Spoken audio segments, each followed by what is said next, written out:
Welcome to the Follow the Leaders podcast, where we get a glimpse into the minds and lives of exceptional leaders and hear about their experiences, insights, and strategies for success. On today's episode, we'll hear from one heart-centered, effective leader and hear about their wisdom and perspective. So get ready to follow along. Welcome back to the show. Today, I am joined by impact-driven entrepreneur Nick O'Brien. Nick has built, led, and grown dozens of community-focused initiatives and creative economy projects, developed and hosted thousands of events and experiences throughout Wisconsin, and has spoken on the TEDx stage twice to share his ideas and theories about human connection and personal development. He has held leadership roles with tech startups and innovation ecosystem organizations, nonprofit and business association boards, as well as chambers of commerce and economic development corporations. Currently, Nick provides his leadership through his business, You Are Here, as a co-founder and lead curator at Midwest Founders Community, and as manager of Billy Bronsted Music. Congratulations on all of your success and impact, Nick, and welcome to the podcast. Jamie, it's great to be here. And I think the things that you read about me we'll actually talk a lot more about, but I'm really, really excited based on what I know about, your listeners and the types of interviews you like to have. I think it's more about the journey than any of those titles or accolades or organizations. And I'm really going to dive into some of that stuff with you, and perhaps maybe learn a little bit about you as we're doing so. Awesome. Well, you are speaking my language already, but let's start with, could you please tell listeners a little bit about what your current work looks like? I know it is really varied and I suffer from the same situation, but if you could just sort of give us the high level overview of the different projects that you're working on. For sure. Yeah. Well, the umbrella platform or target, I suppose, is the creative economy. I am a nerd for the creative economy, trying to, build it, connect it, stimulate it, activate it, all those, buzzy words that have been worked into my vocabulary, dealing with that kind of entity or that kind of work. And I've mostly just filled the space between, as I like to say, the people with the money and power and connections to make things happen, and generally speaking, the creatives that need the money and power and connections to make their things happen. And currently I'm doing that, as you mentioned, through my consulting business, which has primarily been project-based consulting, doing community building, community engagement work, ecosystem development work, hosting podcasts, hosting meetups, lots and lots of events. That is shifting, which I think we'll get into in a bit. As you mentioned, I'm also a co-founder of the Midwest Founders Community, which just this year expanded from Milwaukee Founders Community to Midwest. We just celebrated our 3-year anniversary. And that is specifically for founders of businesses, all kinds. We tend to lean our programmatic stuff toward high growth, venture backable tech startups as responding to kind of some of the economic interest of the Milwaukee region and the larger Wisconsin economic as a state in the past decade or so. And so I started that organization with a handful of other founders.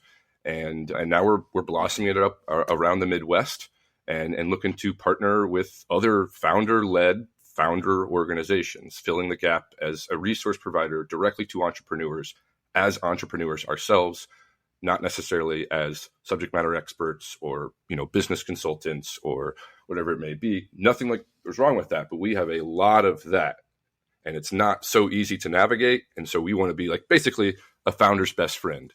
And then the third entity you mentioned, which probably seems like off the beaten path, is I'm a manager of both business and creative and booking and just ideation and advising for a singer-songwriter here in Wisconsin who's been in the industry for a dozen plus years. His name is Billy Bronsted. He plays all kinds of different music. This current wave is very rootsy, folksy. He's got a progressive Americana band. He's got a bluegrass project. I will be this week going up to a venue to tour for the 2nd annual Bluegrass Buddies Blender. And then I also do artist development work outside of my work with Billy, as it relates to kind of the way I explain it is if a software development company, a bigger company or a startup founder would come to them and say, hey, I need this. And the software development company would say, okay, give me what you got. What are your ideas? What are your visions? What assets do you have? And they're going to build you something that hopefully creates revenue and solves your problem. Mm-hmm. That's essentially what my partner and I are incubating right now. She is very, very skilled in brand. at high corporate level, we're both like obsessively wild live music fans, particularly of those that we can like grab a beer with after the show, the artists that we meet. And we've just started to find a lot of the same problems in all of their businesses. And my work with startups on product development, customer discovery, getting to revenue fast so that you can please your investors, all of that stuff it's fitting very nicely into the business aspects of a singer-songwriter who doesn't want to go get a big record deal. They want to do it on their own. So all of that to say, I am here to kind of help creatives connect with people, with place, and with potential. Those are my 3 Ps. My purpose is connecting people to people, people to place, and people to potential. So all of my work encompasses that in some way, but those are some of the very specific channels, if you will. Okay, I love that. I feel like I'm kind of looking into a weird mirror where, my work also has like an overall theme, but goes in many completely different, distinct directions, but all with the same goal. And so I'm following everything you're saying. And it sounds very familiar to me. So I love it. Okay, so I definitely want to dive into many of those things, but I guess for as many ways we have time for, but I want to just kind of take a step back and talk about, all right, so if this work started a decade ago, I always like to hear about how a leader got to here. Everybody has such a unique path. There isn't just like one, becoming an attorney is like there's a very specific path to getting there. What you do from there varies, but the path is the same. And so I think that's really important and helpful for people to hear how leaders got there. And I think from what I read that you have an especially interesting story. I read that 10 years ago, you made a hard shift away from like your previously dreamed about career. So I would love to kind of hear about that. And you can start wherever you think makes sense. But just how did you get into this work and what did that path look like? Well, it's still looking like, to be honest. And I think every day that goes by, I have seemingly another thing that adds at something that kind of completely reframes what it has looked like. But it all started in rural Northeast Missouri. I grew up on a gravel road, and you do sports because that's what you do as a boy in a town without a population sign. And so at a very young age, like 12, 13 years old, I decided, while everyone else was around me saying they were going to play in the NBA, play in the NFL, I was like, yeah, me too. But also, the story just doesn't line up at this point. Like, so what's my plan B? And I decided that I was going to talk about sports on TV. I was going to be a host of SportsCenter. And so I spent most of my time either playing sports or watching SportsCenter or watching sports.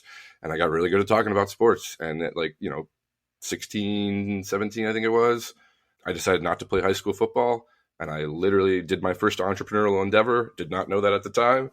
And I just walked into the 2 TV stations that were in my market and pitched them. I said, hey, I can drive. I don't know how to run a camera, but I know that you two fight over how many high school football games you can get to on a Friday night.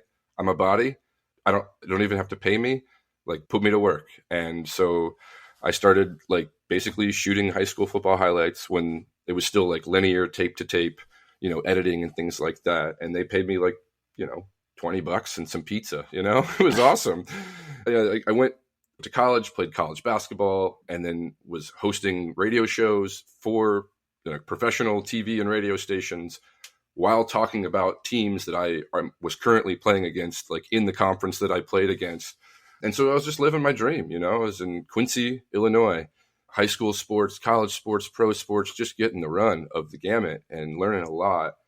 And at that time, it was 2012, the company that owned the TV station that I was working at also owned a lot of the stations in Wisconsin.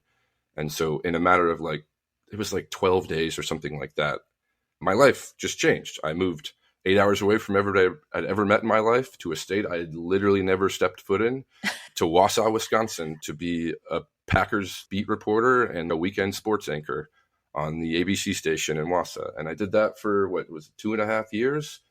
It was so much fun. I mean, I was living my dream. I was running into people that I have watched on TV growing up in the locker room, and we're doing the same job. I'm standing right next to him with a camera and a microphone in Aaron Rodgers' face. It was awesome, but it was exhausting.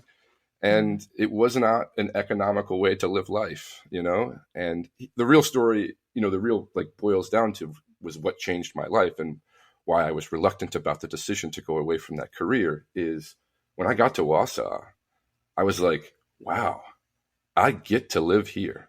Not I have to live here. But my mind was already like, you travel in this, you jump markets. You don't jump like titles at different companies in the same region. You jump markets. That's the name of the game. And so I was excited about getting to spend my 1.5 to 3 years in this city, but I didn't get to experience really any of it outside of sports. And so that's what actually got me to like step away from TV for like a year. I was going to take a year-long sabbatical, just get a 9-to-5er that I didn't really care about because I didn't know that I cared about anything. And just experience this place that I'd heard my news colleagues talking about and I'd seeing on TV, but I never got to do because they all happened the same time sports happened. Nights, weekends, holidays. So I'm just going to take a year off. I'm going to experience Wausau. I'm going to experience Wisconsin, catch my breath, get back into TV, put my reel out there. And, they told me, you're good. Like you'll when you leave this place, like, don't worry about taking a year off. Take care of yourself and get back out there. You'll be fine. 6 weeks later, I got scooped up by the Chamber of Commerce. And why? I couldn't tell you at the time, but I figured out that it was like, wait, you're 25. You're not from here, so you're a transplant. You're charismatic, seem to be pretty smart. You figure things out, and you're staying here for no real reason that anyone else at 25 would stay. You don't have a job, you don't have a mortgage, like you don't have family here. Like you're staying because you want to experience this place. Like, oh, hold on. And everyone knows who you are because for the last 3 seasons, you've been giving us some of the most important news of the day. You're kind of the poster child for like what our corporations are screaming for right now in terms of attracting young professionals. So they put me in charge of a young professional group. That went really well, really, really well on paper. Unfortunately, the chamber and I parted ways after only a year, but the membership of the group that I was put in charge of went from like 50 individual members to like more than 2,500. Oh, wow. And I had never planned an event before in my life. I had literally no idea what I was doing, Jamie, but I was having a blast and it didn't feel like work. I was meeting people and I walked out of that office, was like not bummed that I didn't have that job. I walked out like, okay, what's the next thing? Like I feel a pull. And that's when I figured out this is purpose. And I think that first, gut check of getting rejected in a way felt like it was on purpose, but a different kind of on purpose, if you know what I mean. Like it wasn't on purpose to me. It was on purpose for me. And then I, like 2 months later, got a grant-funded role at the Economic Development Corporation in Marathon County.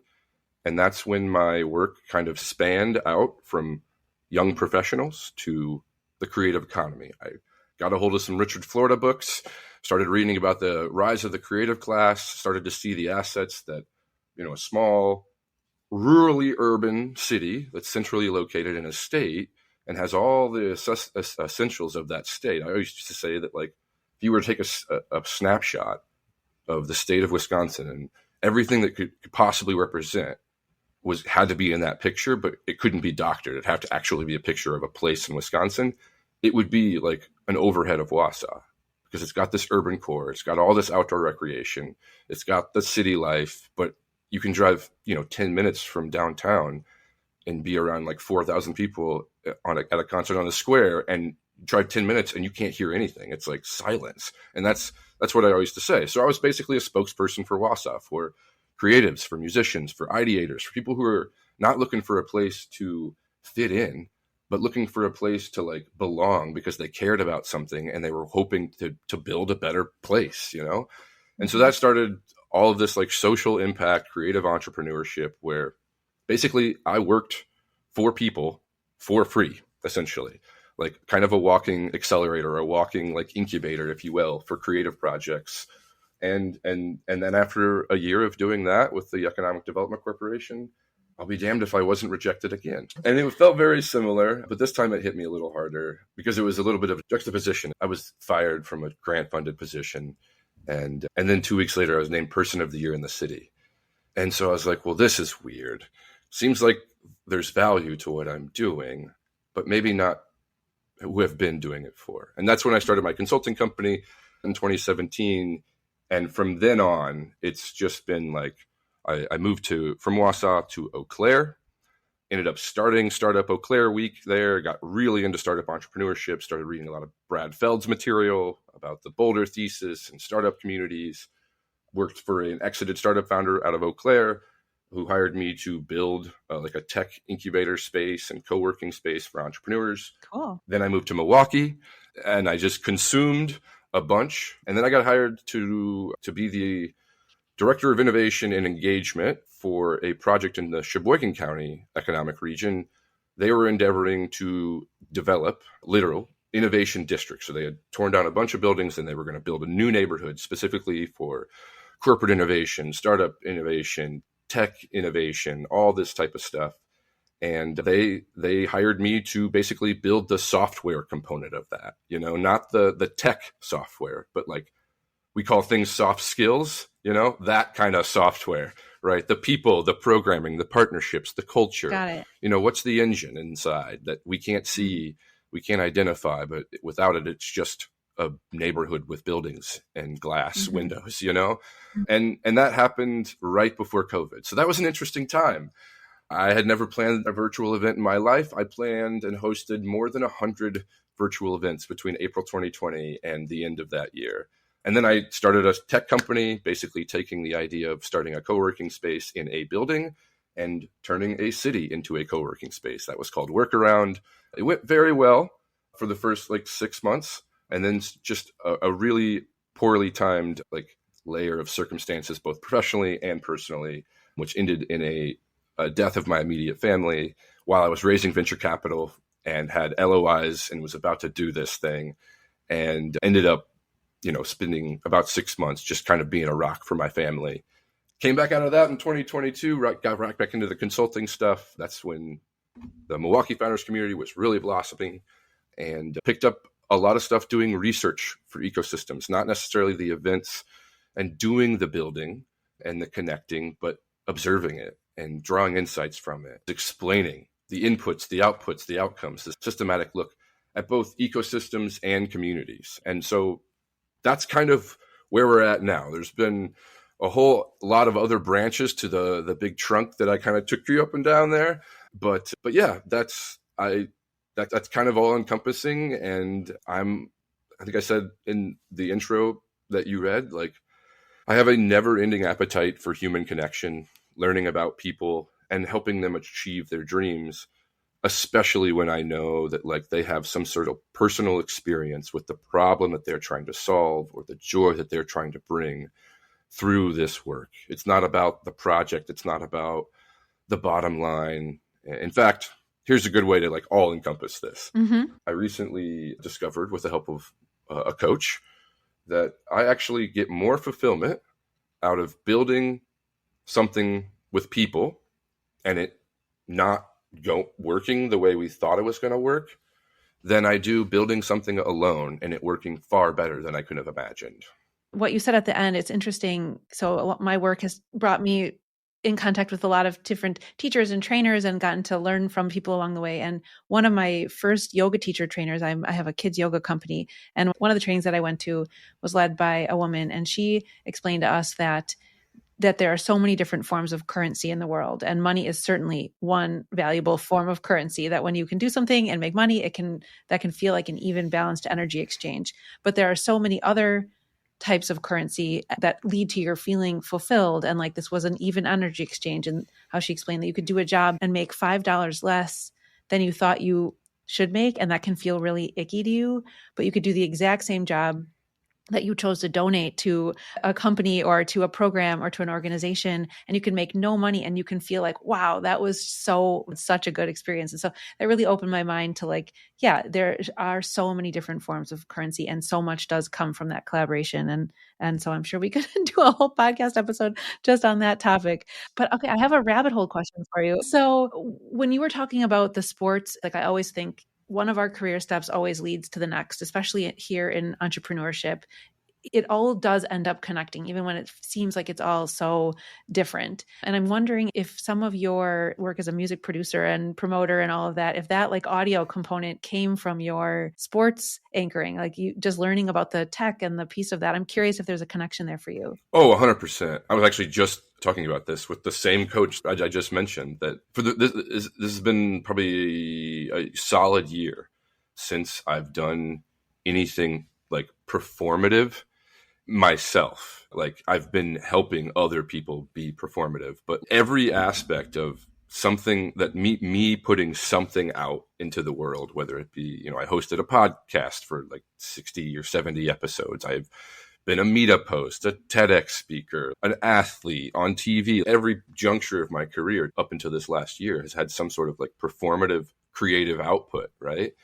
And each of those junctures, I've picked up things along the way that may be very applicable. Like, oh yeah, I had to learn how to do video and audio editing very quickly because I was just thrown into Friday nights. You get back at the station at 9:15. These highlights got to hit the air in like an hour, So you just learn. And then there are other aspects of it where it's like, I think I'm really good at relationships and leadership and just introducing people to each other and listening and collecting key insights that maybe most people would overlook because of my desire to be a sports journalist in the first place, and going to college and getting a communications degree in broadcast journalism, which is a different type of writing than like, copywriting. You're writing for conversation. You're writing short sentences with small words and quick, and they don't have to be full sentences and that type of stuff. So I think I've come across this insight before, but I think this might be a good way to answer your question. Is like, what I do for a living is essentially the same thing that I was trained to do for a living, which is go collect as much possible information as I can about a story, a thing, a game, a person, a weather event, or whatever, distill it down to the most interesting pieces, the most critically important pieces, and then redistribute it in an engaging and comprehensive way. That's all I do really all the time, except the way in which I distribute it isn't, highlights or, an article. It's a podcast series. It's every moment of the conversation that I'm having with somebody new.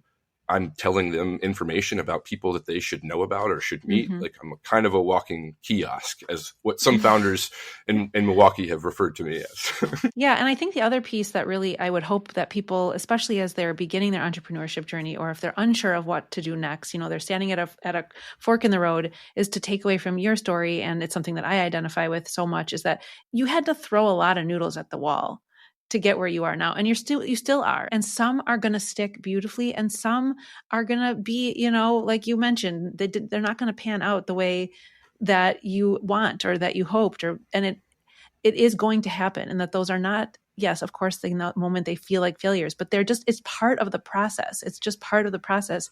One of the projects that, we don't have to go into my whole umbrella right now, but, one of my work projects is a creative arts enrichment program. And so it started as a summer day camp with my co-director. And we started that in 2017. And it was, it has grown so much over the years. And in 2020, we were planning to add an after school program. Well, fall of 2020 was an absolutely ridiculous time to start an in-person after school program because for all obvious reasons, but, we were getting these small group of kids after their virtual school ended. And I just stumbled on a picture of that first day because, we're setting up today as the first day of our program in 2024.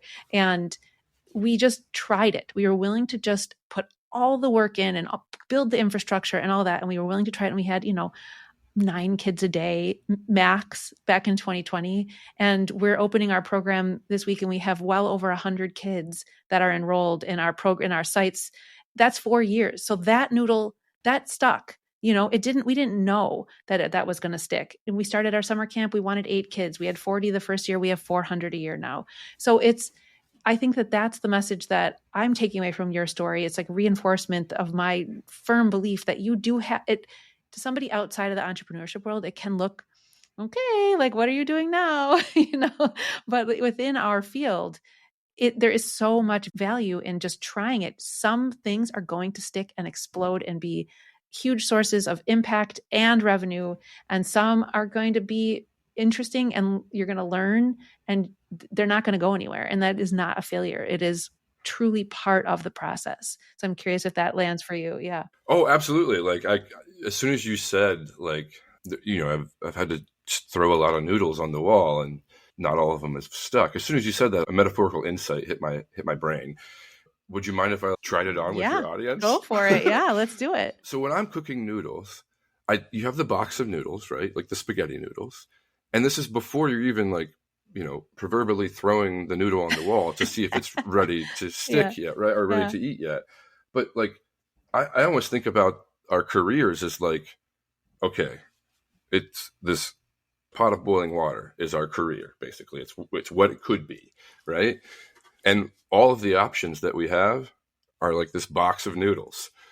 And I don't know if anyone can relate to this, but when I'm putting like noodles into the boiling pot of water, I never know how much like sure, one noodle is going to be one noodle, but as soon as you grab like a handful, you're like, is this too much or is this not enough? And you kind of hesitate, right? But every time I do that, every time I hesitate and like end up putting some back of the box or putting more in, it always ends up being either less than I want or more than I needed, right? But when I just like trust myself and I'm just like, this seems like the right amount of noodles, and I just like, either I don't have time to think about it or I actually think, I'm not going to worry about this right now, whatever it makes, it always is the right amount. So what I'm saying is like, you never really know, but you don't need to. Just put the right amount of noodles in the pot. Don't even worry about whether or not they're going to stick. Because if you take one noodle out, you don't take the whole pot of noodles out and throw it on the wall. You take one noodle out and you throw it on the wall. If you actually do this, I don't know if anybody actually does this anymore, but if you throw it on the wall, and if you don't, guess what? Well, then you don't put that noodle back in the pot of water. No, you just let it, you throw it away, and you keep cooking the other noodles you got in the pot until they're ready. So don't throw a dirty noodle that didn't stick on the wall back in the boiling water. Like you'll ruin, don't worry, don't get hung up about that noodle. Right, just let it go. It's not ready yet. Wasn't the right time. You got a whole other box here. You didn't put the whole thing in, like come back to it. So that's just like an extension to the whole like noodles that stick. I did not throw all of these noodles on the wall at the same time. And if there's a piece of advice that I can like add as a takeaway, if that metaphor sticks with you, and I apologize for any clumsiness of the delivery. But the takeaway is I cared way too much about those noodles in the past, 10 years. Cared way too much about each of those individual noodles. And I've begun to not care, but like, it's kind of like the Mark Manson stuff. Like there's only so many F's that it's a healthy amount to give to each one thing. So just put stuff out there. No one's judging you. You're judging yourself. And if you're judging yourself, you're probably contributing to why people might even judge you, because you're not putting all of yourself out there. Just keep cooking your noodles. You'll be fine. So I'm gonna date myself and make a very niche music reference here. But I was just having a conversation with someone about the Indigo Girls song "Closer to Fine." Like I said, dating myself, very niche, but it's, the less I seek my source for some definitive, closer I am to find. Like we need to just let go of the need to know for sure. We need to let go of needing a definite answer, and then that we will be closer to find that way. We will be more okay that way. So I love this little package of metaphors that we've put forward. So that's great. All right, I'm going to swerve the conversation a little bit here. You talk about impact-driven entrepreneurship. That's within your work. I've seen that come up a lot. And I think, we're in very good company with our listenership on that front. Like we are a listenership and a community of people that are entrepreneurs, but not just wanting the numbers to rise. We want to make an impact with our work. And I think that creates, for many of us, I know we talked about the different forms of currency. And like you said, you'd rather work with someone that's fulfilling and make nothing than not. And we need to also support our families. We need to keep the lights on. We need to support our staff. If people have employees or contractors that they are paying. And those things can butt up against each other. They can in big ways, whether it's, you have the capacity to make a difference. And especially in the creative community, we have the ability to make such a huge impact. But that sometimes does butt up against the bottom line, against profitability. And so I'm just curious, like, how do you advise in your consulting work or in your own career? How do you navigate that balance, whether that's either in like how you make decisions or how you implement things? Like, we need to do both. This is our job. And so how do you sort of navigate that? Boy, Jamie, that is a big question, because honestly, if you were to ask me, like, what has been the ugly parts of, how I even have any sort of eligibility or qualifications or relevance to even sitting here with you today and being, proverbially, at least title wise, recognized as a leader, the ugliest part of that process has been navigating that realm that you just outlined, both for myself and for the people that I get the most fulfillment helping. And so I haven't quite figured out the myself part yet, but I think I'm getting there, because after having done this work for now, as the decade or more, maybe, that's a pretty critical decade too, your mid-20s to your mid-30s, personally speaking. But I think I've learned a lot about myself and how to grow myself by trying to be like the best friend to the people that I'm trying to help. And so, almost 2 years ago now, I figured out how to solve that problem in someone's life, like the money issue. That's Billy. And it wasn't by design. We had met when I like 6 years prior and hadn't talked really in like 2 or 3 years. And it just, one conversation just led to the next. And I ended up like organizing his booking assets and his schedules and all of that into a spreadsheet, and basically just created like a booking management system for him. And then 2 months later, he's like, "I think you're my manager." And I was like, okay. But the answer to the question is like, I'm very good at making sure that other people who are on these creative or impact-driven entrepreneurship endeavors are valuing themselves by making sure that others are doing that. And so he doesn't have to negotiate at all. Like, if he doesn't want to have a conversation because he's feeling vulnerable about it, he doesn't have to have that conversation, because that's my job, And so I'm learning how to advocate for the value of my work, that I don't necessarily care about the value of my work. That's not why I'm doing it. I'm not learning all of this stuff and running around and, doing all of these things that I've never done before. I'm not learning all of this so that Nick O'Brien can be more valuable. I'm learning it so that I can be more helpful, so that I can help more people, so that I can connect more people and potentially even help create more people like Jamie and Nick, And so I'm learning how to see the value in myself by helping others see the value in them. I'm helping advocate for my own monetary and financial safety and security by helping literally make that happen for other people. And I think them recognizing the impact of that in their life, in their business, is honestly leading to them talking about me with some of their colleagues or peers, explaining that what I do is not really a traditional or conventional manager, but more of a coach or an advisor. So I guess the way to say that is like, I'm learning the answer to that question myself by doing it, by helping other people learn it for themselves, if that makes sense. So I'm going to challenge you a little bit here. I'm going to wear my business consultant hat here. And if that's a strategy that's working really well for your clients, that they have you're helping to advocate for their financial success, maybe you need to layer that same strategy onto your career. Because I do think there is a level of sensitivity in our work, in our impact work, in our creative work, that it does become it's not like, oh, I'm selling you this vase and this is how much it costs for me to make the vase. And so I need to charge you this in order to make it worth it. It's different. And so maybe that's the strategy, is like having someone take that pressure off of that relationship that you and your clients or you and your customers, and have someone act like, take that conversation out. So that's my pushback to you, is you need a you. And there are people out there that will act as your, whatever. So that's my unsolicited advice. No, you're spot on to like the exact same thing that the coach that I met with for the first time a few weeks ago, that was their conclusion after I just dumped the bucket to him for 90 minutes. So I really appreciate like that synergy and that connection. Yeah. Well, what do they have to hear a message 17 times to let it soak in? So there's number 2 for you. Well, I think it's because the time that we hear it that actually matters the most is the time that it comes from us. Very true. Well, this is another tally in the coaxing. All right. I was hoping to ask you a few more rapid fire questions. So you juggle a lot of different things. You have a lot of different projects going on. Is there one tool or strategy or tactic that you use to stay organized across all of these things? Maybe like a tech thing or a paper tool or anything like that?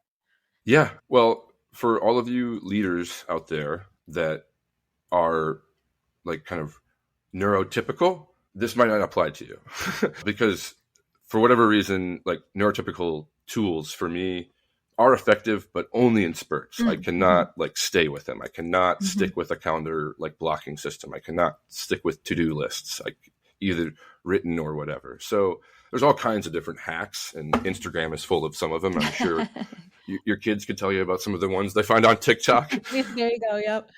But for me, and I actually have an article kind of about this tool, explaining my theory on the art of meeting and introducing people. And that's one application of this tool to the answer to your question, but really it's the questions that I asked.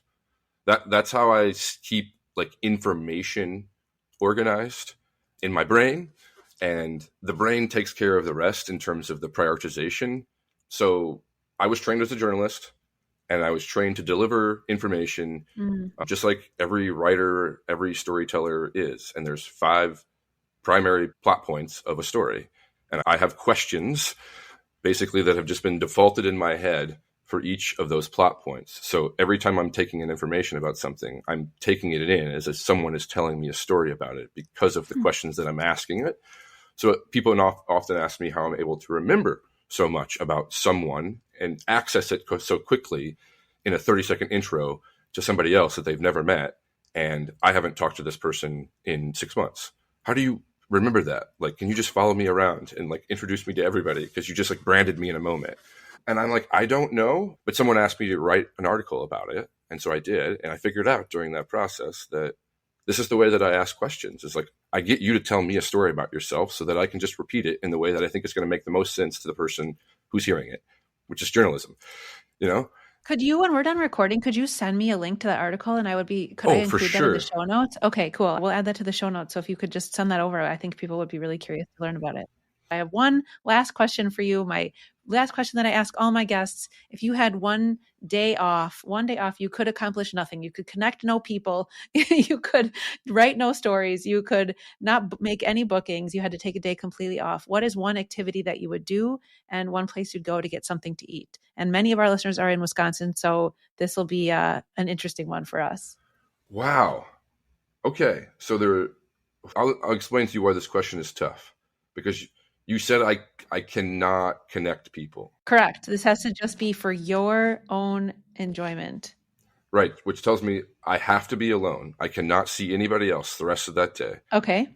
And I probably cannot intake, I can't listen to podcasts. I could probably only read fiction if I'm reading. Sure. I just can't because it's not work. It's my purpose. This is what I do with my life. This is the hardest question that every leader has to answer: is what are you going to do when you can't do your work? So I think I would go for a hike, or I would just spend all day somewhere beautiful in Wisconsin, where that place is. I don't know. I probably haven't visited it yet, because there's a lot of places that I have, but I like new experiences, hence the neurodivergency. And I think I would have to pack a lunch, but where that lunch would be or what I would pack, I'm going to give a shout out to two businesses. Yeah. I would I would stop by Kappa's Full Belly Deli on Farwell in Milwaukee and get the best breakfast sandwich in the world. It's called the Hodag. Okay. And then I would go somewhere in Sheboygan County probably to hike, but I would swing through Sheboygan to pick up my lunch or my like afternoon snack. Actually, it'd be my lunch and dinner. I would get a sub from Arosta, the New York style deli place in Sheboygan. I think it's on Ontario Street. So I haven't been there in a long time, but it is my favorite sandwich in Wisconsin, hands down. So yeah. Awesome. Okay. Well, I will be wishing that day for you at some point. I know it's hard. It's hard to take the time, but I'm wishing that day for you sometime soon. Thank you so much for being here, Nick, and sharing your story and your perspectives. I really appreciate it. I know our listeners are going to love it. Where is the best place right now for people to reach out to you? And then we can update that information as all of your new projects get bubbling up. But so where should leaders find out more about you right now? Yeah, actually, you can just reach out to me at email address is Nick, Nick, at youarehere.community. And youarehere.community is all spelled out. Don't shorten any of that. Or you can find me, on LinkedIn. That's a good place to reach out to me, given your audience. I will note, though, the email will probably be preferred. I often go weeks without checking my LinkedIn messages because of all the spam that we get nowadays. So just try to get directly to me with outside as little third-party platform as necessary. And if we hit it off, we'll get to text no problem pretty quickly. But then, a friend of mine recently told me that I've done too many things and I've had a career that spans too many things for me not to have that all centralized in one place. So I'm going to take him up on his offer. And he is currently building me a website to house all of this stuff. And Jamie will, I think, post that link in the show notes when that is ready. Yep. And I can relate. I just did the same thing about 1.5 years ago, was made a central place for everything else to link from. So I can vouch for the value of that. So, well, thank you, Nick. Thank you so much for talking with me. It was great to get to know you. Hopefully this is just the beginning of our connection and we have much more to discuss. So we'll have to have you back on in the future. So thank you again for being here. Well, this is great, Jamie. I appreciate this. And thank you to those in your audience for doing the work that you do. It makes Jamie and I's work meaningful and purposeful, and I'm all about community. So please, if you resonated with anything that you heard from either Jamie or I today, I would love to talk to you about it. Reach out. Don't hesitate. Awesome. Well, thank you again. And thank you to the listeners. We'll be back next time with another inspiring interview. Follow the Leaders is produced by Lit Path Studios and music is by Shane Ivers. You can hear more about this show and all the other podcasts at Lit Path Studios by going to www.litpathstudios.com.